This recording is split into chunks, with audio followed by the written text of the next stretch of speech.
Selanjutnya, mari kita beranjak pada subpokok bahasan yang terakhir, yaitu subpokok bahasan yang keempat, mengenai dampak mobilitas penduduk yang dibedakan menjadi remitan dan dampaknya terhadap peran gender.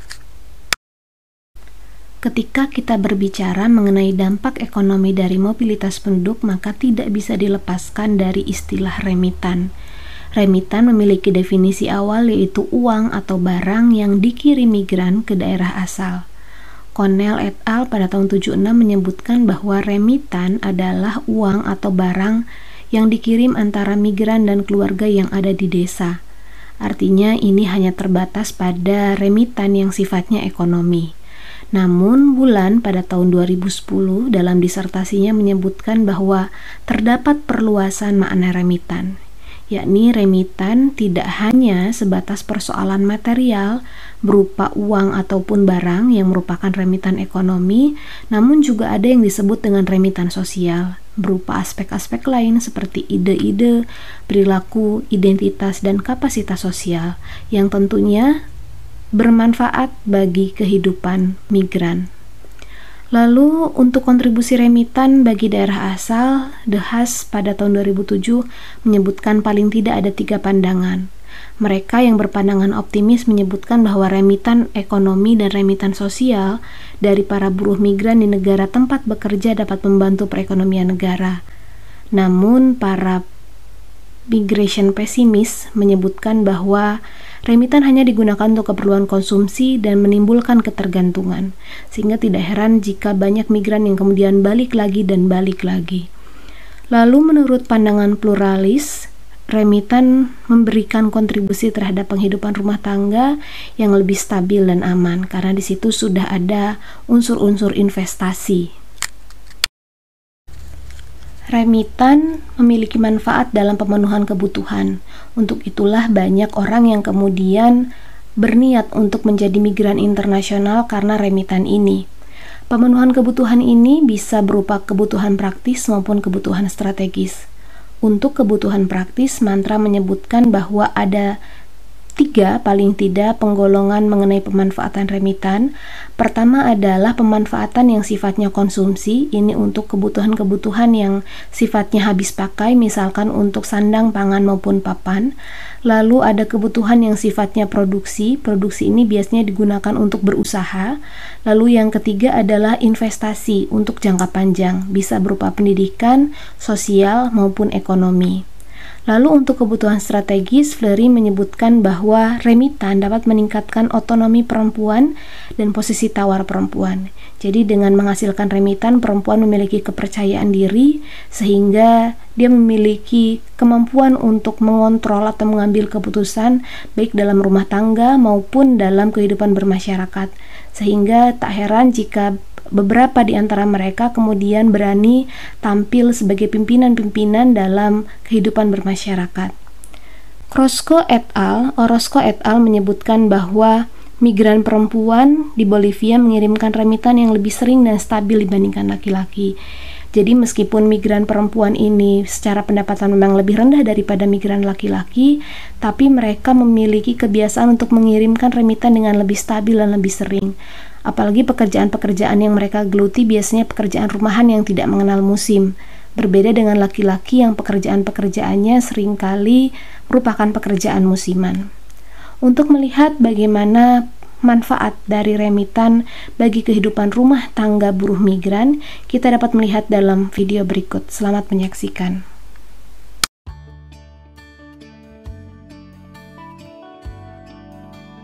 Saya pernah bekerja di Singapura selama 6 tahun. Nama saya Ibu Susana. Ya, jadi saya pas berangkat ke Singapura itu sudah dikasih tahu cara-cara bekerja di sana. Terus masalah gajinya juga udah dikasih tahu, dan sampai sana ya betul gitu, sama semuanya. Gaji dulu saya dikasih per bulan sebesar kurang lebih $1.000 kalau di otak-otak. Jadi selama saya bekerja di Singapura itu untuk modal nambahin usaha suami saya, dan alhamdulillah suami saya bisa sekolah pelayaran. Usaha di sini ikan, saya jualan ikan basah. Ikan basah dari nelayan saya jual ke penjual-penjual di pasar. Kalau di sini saya bisa dapat 6 atau 7 lah Mbak. 6 atau 7 jutaan. Kalau untuk sekarang ini saya sudah ada 2 orang yang membantu usaha saya di dalam jualan ikan ini. Ya, namanya saya Nurma. Bekerjanya waktu ke Malaysia tahun 2014. Dulu saya pergi ke Malaysia dengan keadaan anak sekolah. Namanya kan anak sekolah. Jadi kalau pas 1 bulan kita kasih rekening. Itu kadang gaji sebulan, kadang gaji 2 bulan. Alhamdulillah udah selesai ini yang nomor yang 1.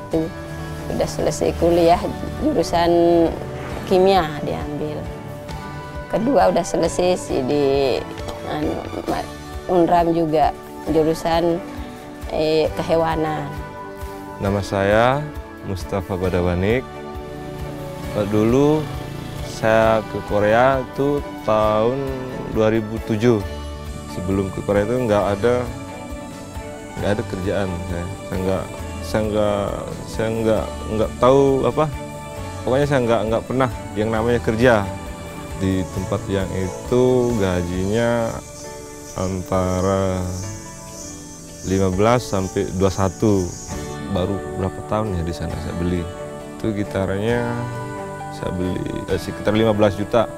Terus efeknya 38 juta. Terus keyboardnya murah tuh 5 jutaan. Kalau di sini sekarang main musik lah gitu. Pokoknya tentang musik aja ya di sini. Di telepon sama temen kita main, ayo kita ngejam. Kita di kafe ini gitu kan. Kadang 150, 250 gitu. Yang semalamnya saya mau ke Korea buat beli rumah. Terus pokoknya saya mau bikin usaha lah gitu. Saya pikir harapan saya masih besar lah untuk ke Korea ini. Dulu pernah bekerja di Malaysia sama Singapura di bengkel pesawat Boeing. Jadi asisten manajer. Gaji ya minim dapat 11.000 dolar Singapura. Dengan fasilitas yang lebih baik, pesangon lebih. Kita dapat pesangon 28.000 dolar. Saya pulang ke sini, saya buat ruko, buat gudang, saya buka usaha yang baik. Ini sudah buka usaha bahan bangunan. Setiap bulan kita bisa kumpulkan cuma 30 juta. Walaupun pendapatan di sini lebih rendah, tapi karena kumpul keluarga memilih untuk buka usaha di sini. Tapi merintis dulu dari bawah, siapa tahu nanti kebelakangannya bisa lebih maju.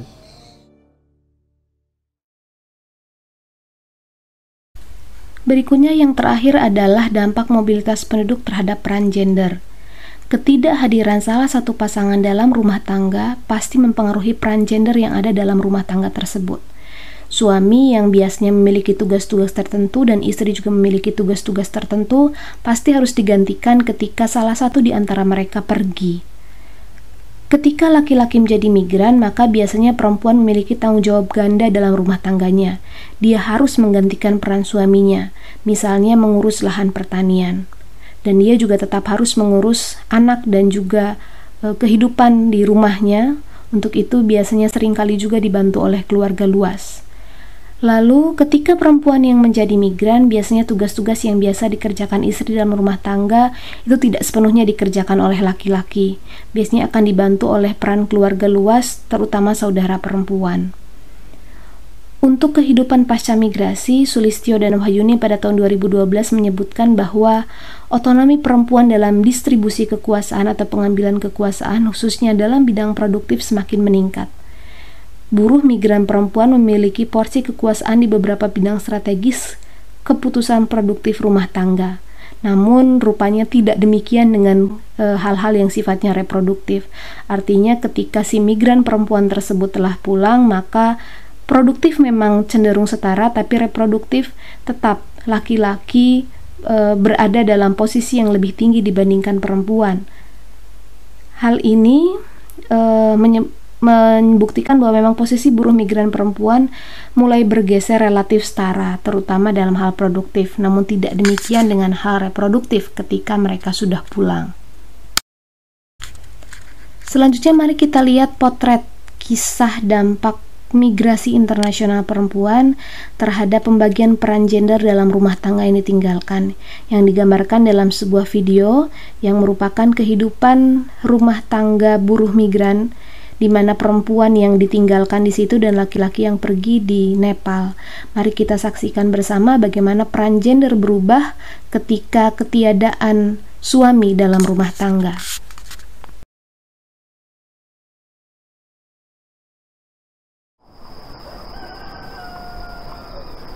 मेरो नाम सीता परियार हो के अरे, अनि त्यसपछि उमेर 29 वर्षै भयो। श्रीमान कतारतिर हुनुहुन्छ। नानी छ, बाबु छ। नानीले 11 वर्ष, बाबुले 6 वर्ष। बिहान 5:30 बजे उठ्छु, कहिले त 6 बजे, आज त 5:30 बजे उठेको। अनि बिहान उठ्ने, घरको कामहरू गर्ने, बाख्रा सार्ने, कुँडो पकाएर दिने, घरहरू लिप्ने, बढार्ने, भाँडा धुने, बच्चाहरूलाई खाजा बनाएर खुलाउने, अनि त्यसपछि फेरि अब खाना बनाउने, तिनीहरूलाई कपाल कोरिदिने, ड्रेस लगाइदिने, अनि स्कुल पुऱ्याउन जाने।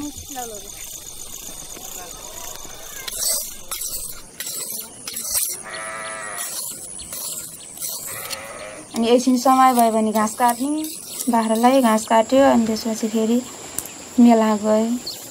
मेलामा अब अहिलेसम्म यहाँभन्दा अगाडि त अब कोदो रोपाइ चलिरहेको थियो, अहिले चाहिँ अब कोदो रोपाइ सकियो, अहिले चाहिँ धान रोप्ने काम चल्दैछ। अब घरमा धेरै खर्चहरू भयो, बिरामी भयो, अनि त्यसपछि गाउँ बसेर अलिअलि कमाएकोले केही गर्नै सकिएन। अनि त्यसपछि ऋणहरू धेरै भयो, तिर्न सकिन्छ कि भनेर जान त ऋणै माथि हो के अरे, भए पनि ऋण तिरेर कतै पहिलाकोहरू घटाउन सक्ने, आफ्नो घर परिवारमा कतै अलि सुख शान्ति आउँछ कि भनेर नै पठाएको के अरे। अब आफ्नो जग्गा भन्दाखेरि त अब आफ्नो लालपुर्जामा त एउटा घर पनि छैन के अरे। हामी यो घरहरू पनि त्यत्तिकै अब बिना लालपुर्जामै बसेको हो।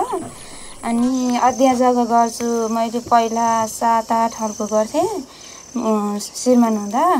अहिले चाहिँ मैले गरेँ छैन। 10 बजे 10:30 बजे हिँडिन्छ, बेलुका 6 बजे छुटेर घर आउँछौँ। जेलाको कुरा त अब 225 हो।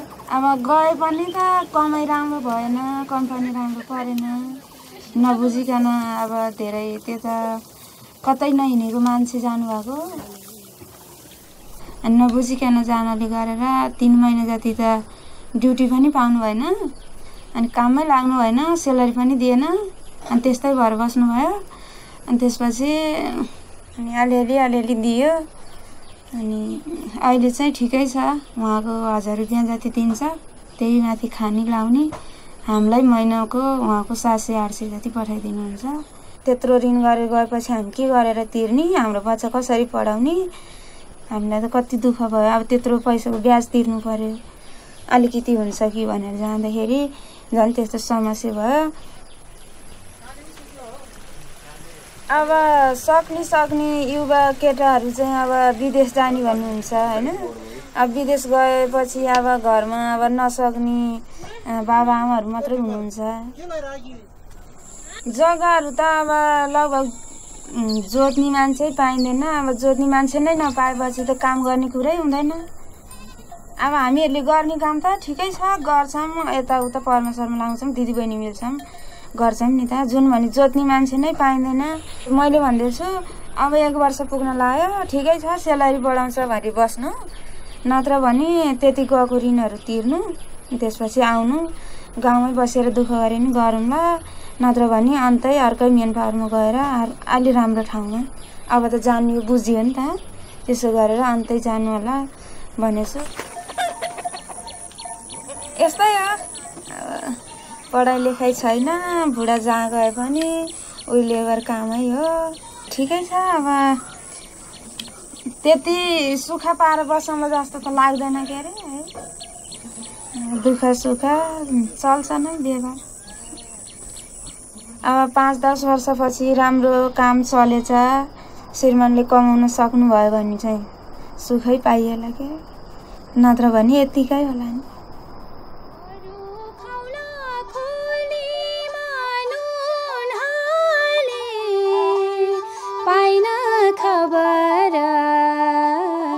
घर फर्की आउनुहोस्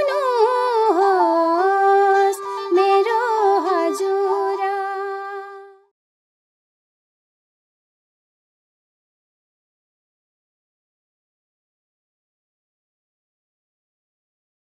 Dengan berakhirnya video dari Nepal tadi, maka berakhir pula perkuliahan kita kali ini. Saya berharap perkuliahan kita kali ini memberikan manfaat dan memberikan pemahaman baru mengenai gender dan mobilitas penduduk, sekaligus bisa memberikan inspirasi bagi yang tertarik untuk meneliti gender dan mobilitas penduduk.